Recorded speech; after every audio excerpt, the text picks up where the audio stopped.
Hey everybody, what is going on? I hope you guys are all doing well, and welcome to another tutorial video. In this video, I'm going to be explaining to you guys how you can create a footer in the Elementor site builder or theme builder for WordPress. So let's get right into it. Now, because I'm on the free plan of WordPress, I won't be able to show you guys in WordPress itself since I can't install the Elementor plugin.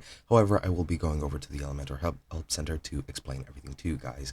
Now, what you need to do if you don't have a footer or if a footer has been created, you just need to create one in the add new in the upper right corner of the footer site part screen, and then once you've created at least one footer, you'll be able to manage them from this screen. Now alternatively, once you do that, you can also edit the existing footer design.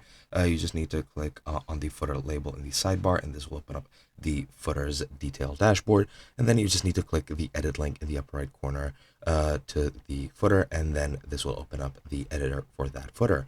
And once you're done with that, you can also edit the footer's conditions. You just need to click the edit conditions link at the bottom left corner, and this will directly open up the display conditions editor. And once you're done with that and modify everything you want, that is pretty much all you need to do. You can also export footers, delete footers, rename them, etc., but that is not what I'll be covering in this tutorial. But yeah, that is pretty much all you need to do to actually create a footer. Hope you guys enjoyed, and I'll be seeing you guys in another video.